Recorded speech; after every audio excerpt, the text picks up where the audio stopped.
Hello friends, welcome to my channel. இன்றைக்கி நம்ம என்ன பார்க்க போகிறோம்னா கம்பு தோசை. அதுக்கான மெஷர்மெண்ட்டு பார்த்தீங்கன்னா, இந்த மெஷரிங் கப்பில் 1 கப்பு கம்பு எடுத்துருக்கிறேன். கம்பு வந்து அவ்வளோ உடம்புக்கு நல்லது. அதில் நிறைய அயன் இருக்குது, கால்சியமும் இருக்குது. இதை கண்டிப்பாக நீங்கள் எடுத்துக்கோங்க. 1/4 கப்பு உளுத்தம்பருப்பு எடுத்துருக்கிறேன். இது உடம்புக்கு அவ்வளோ வலு. உளுத்தம்பருப்பு நம்ம இந்த வெள்ளை கலரில் இருக்கிற தோசை இட்லிக்கு பதில் நம்ம வீக்லி ஒன்ஸ் இது மாதிரி செஞ்சு சாப்பிட்டோம்னா அவ்வளோ நல்லது. 1 டேபிள் ஸ்பூன் வெந்தயம் எடுத்திருக்கேன். வெந்தயம் உடம்புக்கு நல்லா குளிர்ச்சி. இதில் நம்ம அரிசி சேர்க்கணும்னு அவசியமே இல்லை, இதுவே போதும். இதை வந்து ஒரு 6 தடவை நல்லா கழுவிக்கணும். அந்த கலர் மாறி தண்ணி வெள்ளையாக வர அளவுக்கு கழுவிக்கிட்டு இதை யூஸ் பண்ணுங்கள். தோசை இன்னும் சூப்பராக இருக்கும். 6 தடவை கழுவிக்கணும் நல்லா. அதுக்கப்புறம் இதில் நம்ம இந்தியாவில் வந்து 75% பெண்கள் வந்து அனிமிக்காக தான் இருக்கிறாங்க. அவங்க அன்றாட உணவில் அயன் சத்து நிறைஞ்ச உணவை கண்டிப்பாக எடுத்துக்கணும். இல்லை எடுத்துக்காமல் நம்ம வெறும் இட்லி தோசை மட்டும் சாப்பிட்டோம்னா கண்டிப்பாக சப்ளிமெண்ட்ரியாக டேப்லெட்ஸ் எடுக்கிற மாதிரி இருக்கும். அதுக்கு பதிலாக நம்மளுடைய உணவில் சின்ன சின்ன மாடிஃபிகேஷன்ஸ் நம்ம பண்ணோம்னாலே நம்மளுடைய அனிமிக்கெல்லாம் நம்ம கரெக்ஷன் பண்ணிடலாம். அதுக்கப்புறம் அது கூட 1 டேபிள் ஸ்பூன் அவல் சேர்த்துருக்கேன். அவலில் வந்து அதிகமான ஃபைபர் இருக்குது, விட்டமின் பியும் இருக்குது. விட்டமின் பி மூளையை ரொம்ப சுறுசுறுப்பாக வச்சுக்க உதவும். இது கார்போஹைட்ரேட்டாக இருந்தாலும் இதை சாப்பிட்டா நமக்கு உடல் எடை ஏறாது. ஸோ தாராளமாக நீங்கள் அவல் சேர்த்துக்கோங்க. அரிசியை அவாய்ட் பண்ணிவிட்டு அதுக்கு பதில் அவல் சேர்த்துக்கோங்க. இதை ஒரு 6 மணி நேரம் ஊற வச்சுருங்க.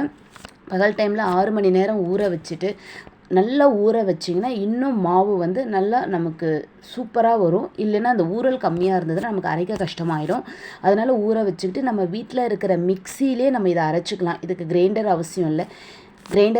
சும்மா ஒரு கப்பு மெஷரிங் கப் எடுத்துகிட்டா ஒரு வேளைக்கு இந்த சிறுதானியம் எல்லாமே மார்னிங் பிரேக்ஃபாஸ்ட்டாக எடுக்கிறது அவ்வளோ நல்லது. இதை நைட்டில் அவாய்ட் பண்ணிவிடுங்க, மார்னிங் எடுத்துக்கோங்க.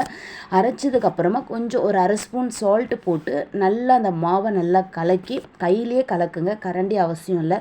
நல்லா கையில் மாவு ஃபுல்லாக அந்த சால்ட் இது பண்ணுற வரைக்கும் ஃபுல்லாக அரைச்சிட்டு 8 ஹவர்ஸ் ஊற வைக்கணும். இந்த மாவை 8 மணி நேரம் ஊற வச்சிங்கன்னா மாவு வந்து நல்லா புளிச்சிடும். அந்த ஃபர்மெண்டேஷனுக்கு நம்ம டைம் கொடுக்கணும். அப்போ தான் தோசை சூப்பராக வரும்.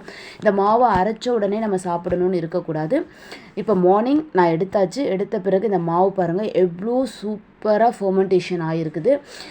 இதை வந்து அதிக நேரம் நீங்கள் வெளியில் வச்சிங்கனாலும் புளிப்புத்தன்மை ஏறிடும். கரெக்டான டைமில் எடுத்துகிட்டு தேவையான சால்ட்டை ஆட் பண்ணிவிட்டு இப்போ நீங்கள் தோசையோ இல்லை இட்லியோ எது வேணாலும் சாப்பிட்லாம். என் குழந்தைங்களுக்கு வந்து தோசை பிடிக்குன்றதுனால நான் தோசை தான் வந்து சாய்ஸ் எடுத்திருக்கேன். இல்லை நீங்கள் இட்லி கூட எடுத்து ஊற்றி பார்க்கலாம். அதுக்கேற்ற மாதிரி சட்னி, கார சட்னி இதெல்லாம் வச்சு கொடுத்தோம்னா குழந்தைங்க வேண்டானே சொல்ல மாட்டாங்க, சூப்பராக சாப்பிட்ருவாங்க. நான் தோசை ஊற்றியாச்சு. இதில் வந்து இப்போ நீங்கள் வெயிட் லாஸில் இருக்கிறீங்க அப்படின்னா ஆயில் அவாய்ட் பண்ணிங்க. டூ மச் ஆயில் தேவையில்லை. கொஞ்சம் எக்ஸ்ட்ரா கீ மட்டும் ஆட் பண்ணிக்கலாம். குழந்தைங்களுக்கும் நெய் விட்டு கொடுக்கலாம், இல்லை நல்லெண்ணெய் போட்டு கொடுக்கலாம். குழந்தைங்க சாப்பிட்டாங்க உங்களுடைய குழந்தைங்களுக்கு எப்படி பிடிக்குமோ அது மாதிரி நீங்கள் இது பண்ணுங்கள். ஏன்னா நமக்கு வந்து ஆரோக்கியமான உணவு சாப்பிடணும், அதுதான் அவசியம்.